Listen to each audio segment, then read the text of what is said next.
Excellent. Let's take one more deep breath, please.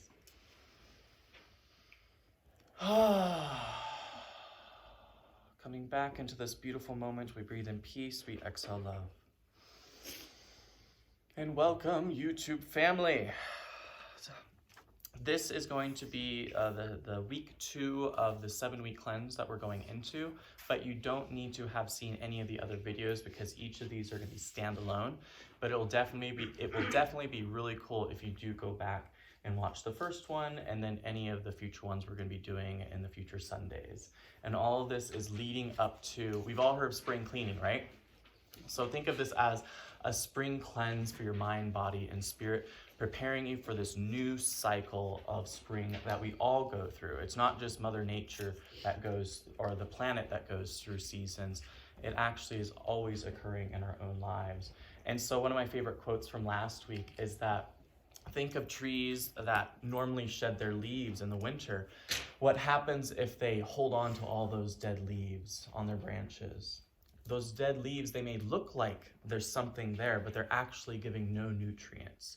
And that's often what happens to our lives when we're holding on to past thoughts, past memories, past belief systems, past wrongdoings, whatever it might be that we're making our identity around. We're not allowing the leaves to fall, the thoughts to fall, the behaviors to fall, the patterns to fall, allowing room for new growth to occur when spring arises.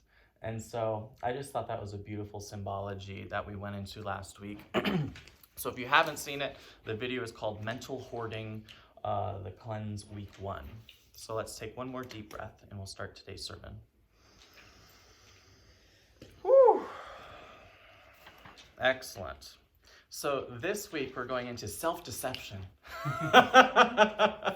But it's a bit of a different talk than we've talked about deception before, because in Buddhism, the idea of perception, deception, we've talked a lot about that before, that just perceiving something, you are actually deceiving yourselves because we can never see the totality of all information, of all of reality at any time.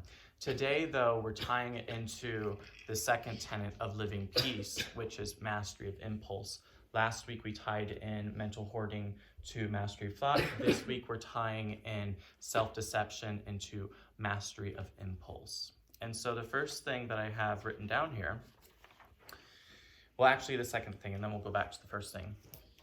By allowing our egoic mind, aka our impulsiveness, free rein, we repeatedly train ourselves in non-mindfulness behavior.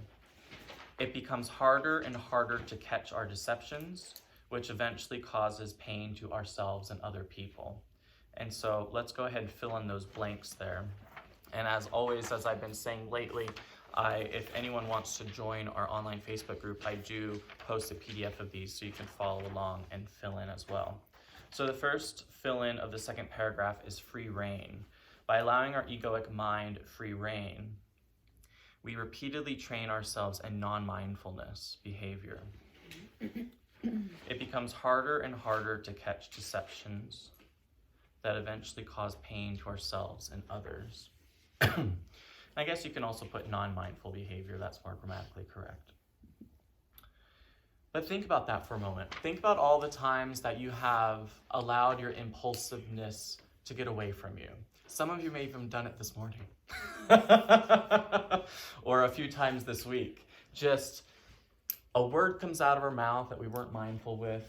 Maybe we were hasty in some reaction to something. It could literally be anything that was not mindful in the moment where we're reacting to something. It can even be while we're driving and then someone does something funky and then you say a curse word. But what's interesting about impulsiveness is that, really tie these two principles together. It really is feeding into our deception. It's feeding into our self-deception, because every time we give into our reactions, it's solidifying the reality that we don't prefer.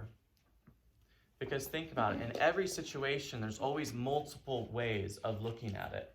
But whenever we're reacting to something, it constantly is solidifying the reality that we don't prefer. Isn't that interesting? And so think of it, if you're reactive and impulsive 10 times a day and mindful one time per day.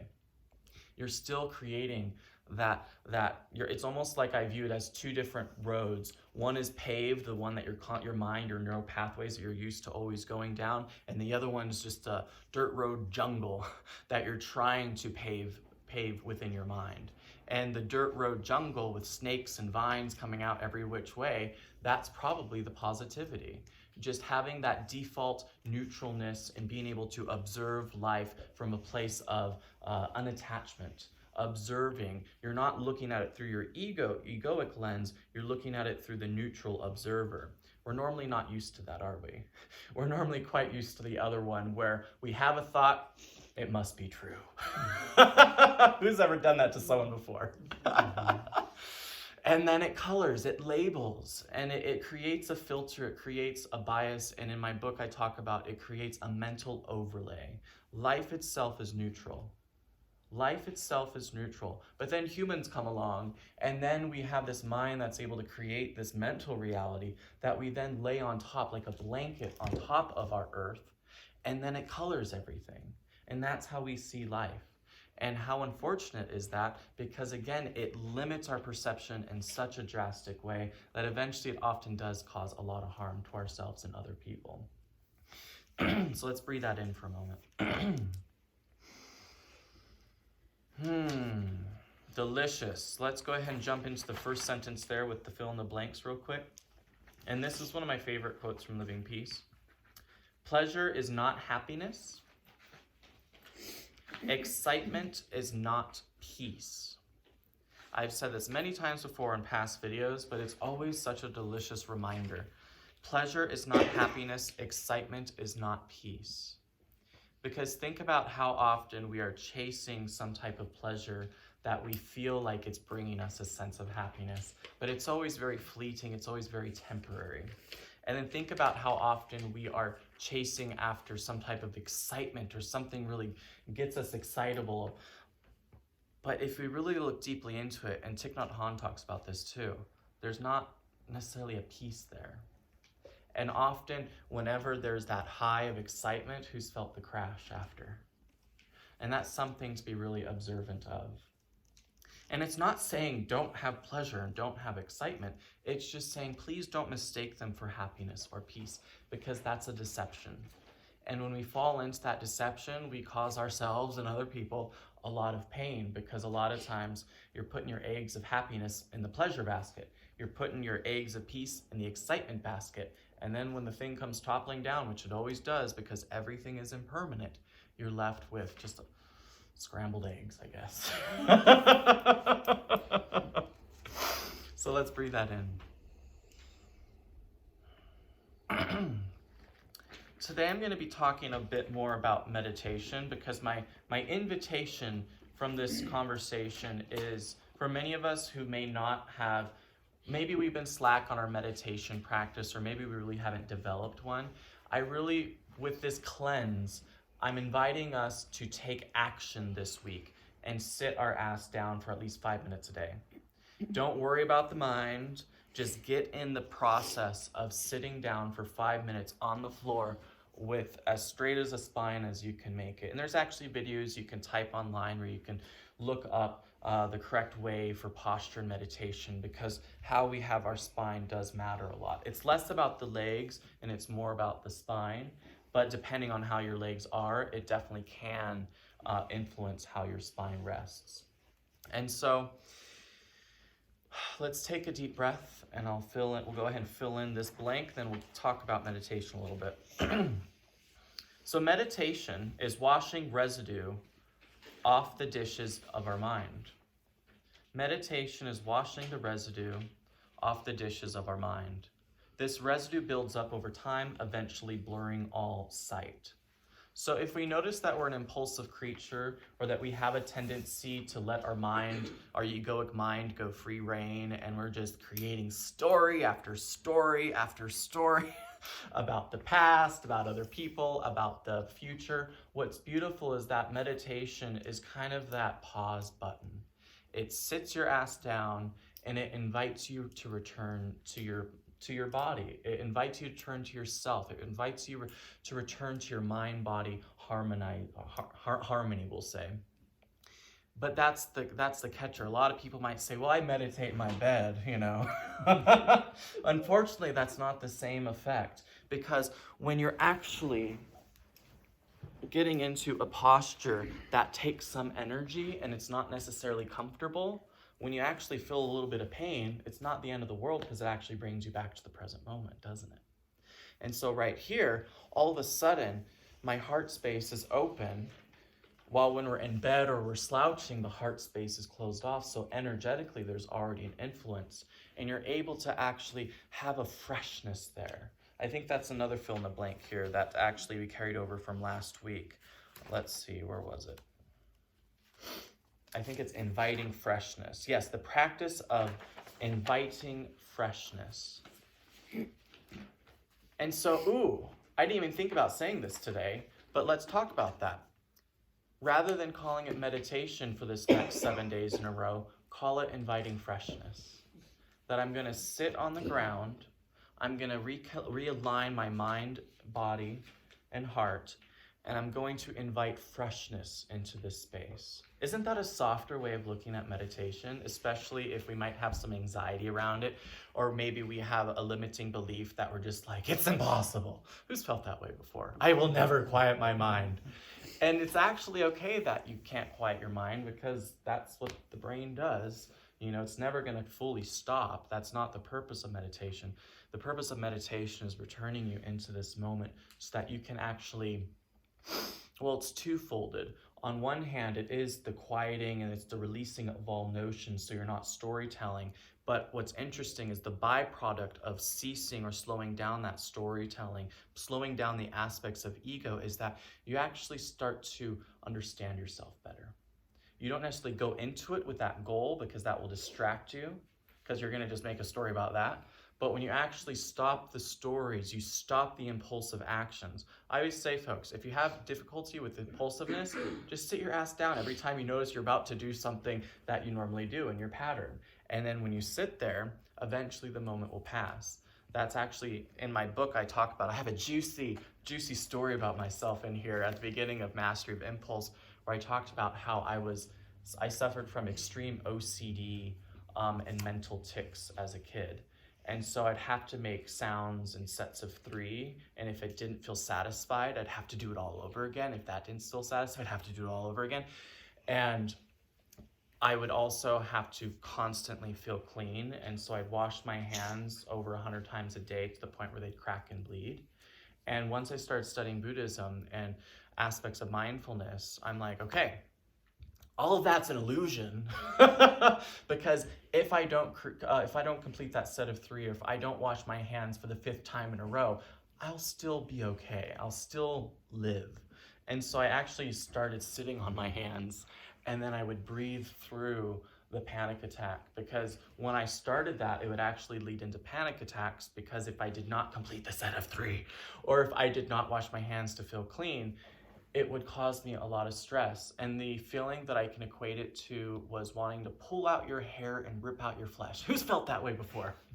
I'm sure some people have, especially if you've struggled with addiction before, when you can't complete that fix, when you can't have that fixation, when you can't feel that whatever it is you're looking for. For me, doing those things actually felt like relief, even though they cause so much stress. Weird, I know, but that's the nature of addiction. That's the nature of obsessive compulsiveness, obsession, etc. And so learning to pause, learning to process, and then learning to respond, which is the practice in the book, PPR, pause, process, and respond. I was doing it before I even wrote the book, but that's eventually what led into the creation of that practice that allowed me to heal myself without having to take, well, I was on a lot of medication for a while, but eventually I was able to take myself all off of it just through mindfulness. And so it's fascinating how this works. But anyway, the more I gave into my impulsive nature or my judging nature, the more I suffered, the more I was caught in deception. And the more I was able to have constraint, the more I was able to cultivate mindfulness in all of my actions each day. I remember there was a short while as a teenager, I had the Eightfold Path in Buddhism on my folder. And so every single class, I'd open my binder, and then there it was, boom, right there in the moment. So before every class started, I would take a deep breath. I would return to the moment just through that tangible visual reminder. And it's so funny how I went from just neurotic kid to super mindful kid, just in maybe a few month time period, because I was starting to step back from the deceptions that I was falling prey to that were actually quite self-inflicted. So let's breathe that in. Didn't plan to go into that story, but there it is. I think it actually works quite well here. Meditation is washing the residue off of the dishes. Every single day that we have, we're creating residue. And how many of you have ever felt like you've carried one day over into the next day? 1 week into the next week, 1 month into the next month, 1 year into the next year. Yeah. And so meditation is almost like a reset button, inviting that freshness, washing those dishes of the mind. And that's just another wonderful analogy, metaphor that we have to say, okay, anytime I feel funky, it still happens. You know, okay, I'll sit down, my altar's right here, I have a mat in our meditation room in our home, and then just lighting a stick of incense, just lighting a candle, even just being there for a minute is creating pause enough for me to start the momentum in the opposite direction. Even just 30 seconds, even just a minute of sitting down and reflecting and being still.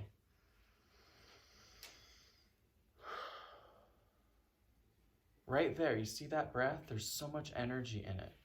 But because we get caught up in our own deceptions, we forget to do that. And so I do have a couple quotes that I have from Shunryo Suzuki, who wrote Zen Mind, Beginner's Mind. It's quite an excellent book introducing to Zen. But we'll go ahead and go into this real quick. While you are continuing this practice, Zazen meditation, week after week, year after year, your experience will become deeper and deeper. And your experience will cover everything you do in your everyday life. The most important thing is to forget all gaining ideas, all dualistic ideas. In other words, just practice Zazen in a certain posture. Do not think about anything, just remain on your cushion without expecting anything. Then eventually you will resume your own true nature. That is to say, your own true nature resumes itself. And so here in America, in the West, we have such an attachment to identity, don't we? Even we raise our kids with this idea of competition, and then there's a winner, and then there's a loser, and it's all about achievement and accomplishment. And I'm not saying any of that is wrong, but unfortunately what occurs is that we really do build up these identities. And who's ever felt like you lost your identity before? Something challenged it, something changed. Maybe you had a strong identity coming out of high school, and then all of a sudden you're in a new area and you're like, what the hell is this now? Because who I was no longer fits into who I am today.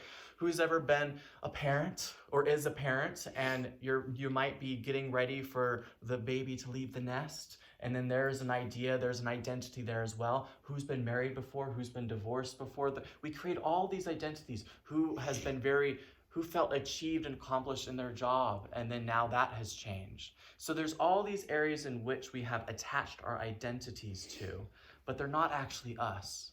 And that's the important reminder, and what meditation reminds us of is when we slow down enough, when we return to our mind-body harmony, or even reconnecting with nature. We're in beautiful Colorado. I know a lot of you like to be outside a lot. That's a form of meditation as well.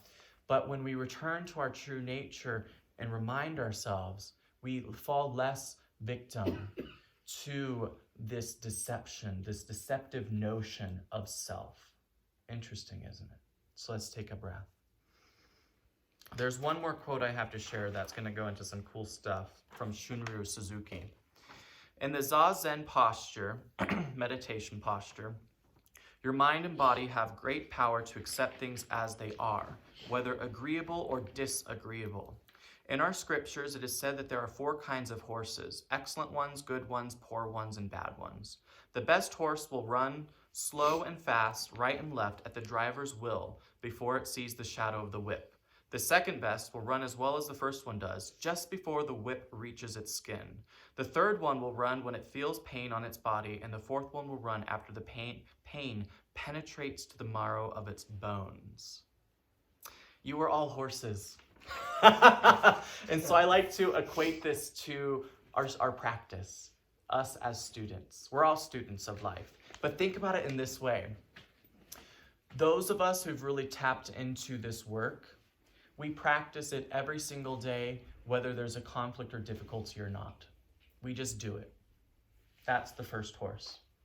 Then there's those of us who see some difficulty off in the future. Maybe there's something a week from now that we're not looking forward to, and we're like, okay, I notice I'm feeling anxiety about this or fear about this. I'm going to practice. I'm going to meditate leading up to this. So again, you see some difficulty, and then you start practicing.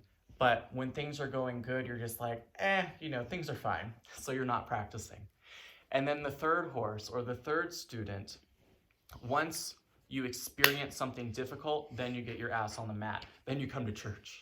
But again, if you see the issue in the distance, or if things are going well, you're not practicing.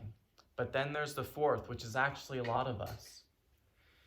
We really only return to the mat, return to our practice, return to church when shit hits the fan, when we hit rock bottom, when things are really, really, really rough. And so that's how we learn. Are we practicing every single day with the student's beginner's mind? Are we practicing only when we see difficulty coming at us? Are we practicing only when we've experienced difficulty? Or are we practicing only when we've hit rock bottom? Of course, the goal is to make this a lifestyle, a daily lifestyle. And the beautiful thing is when we make it a daily lifestyle, even when difficulty arises, you're ready for it. You have that freshness. You have the freshness of mind, body, heart, and spirit.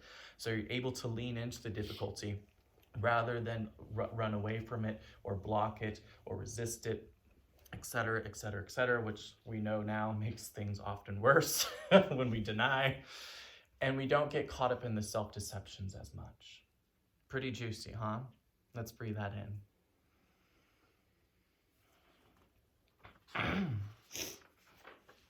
And then this is just a short quote by Thich Nhat Hanh. While we're sitting still, sitting peacefully, there are three elements that we need to harmonize. First is the body, the second is the mind, and the third is the breath. Mind, body, breath. And I like to think as breath as the connecting point between the mind and body. And when we reconnect the mind and the body, that's ultimately what really helps us in the meditation practice that keeps us out of the deceptions. And so my invitation to all of you is, shameless plug, if you've not read Living Peace, or if you actually have Living Peace, definitely this week I invite you to go back to Tenet 2, Mastery of Impulse, and then read the follow-up practice of it known as PPR, Pause, Process, and Respond. And I think after hearing this sermon and going into it, it might have a different meaning for you. You might resonate, you might absorb it, integrate it a little bit more. And for those of you who've not read it, you can actually write that down. PPR, pause, process, and respond. It's just a wonderful reminder of something that we can do every single day. Pause, process, and respond. And in the book, there's a lot of R's that actually goes into, which I'll leave for you to find. But it's one of the longer practices to read, just because there's so much juiciness packed into it. Pause, process, and respond. So let's breathe that in. So we'll go ahead and get into our concluding thoughts here. So the practice of inviting freshness every day. I actually shared with a student this week to write down invite freshness or inviting freshness and then print it out, or if you like making it pretty with your handwriting or drawing, put it on your altar, put it somewhere in the house that you see it daily. Just those two words, inviting freshness, and even just seeing them psychologically will have an influence on you. And then this is just talking about, this cleanse that we're on. So last week was Midwinter, and these 7 weeks are leading up to the spring equinox, which is March 21st, March 22nd. It's always kind of one of those days. But it's the 7 weeks of preparation for spring. Every day our mind rests upon the awareness of inviting freshness into our lives leading up to it. Remember, dead leaves upon the branches of a tree provide no nutrients, so each week we further shed ourselves, eager for the spring's new growth to come. Wonderful recap there, isn't it? And then for those of you either watching at home or with us today, next week we're going to be going into mastery of emotion.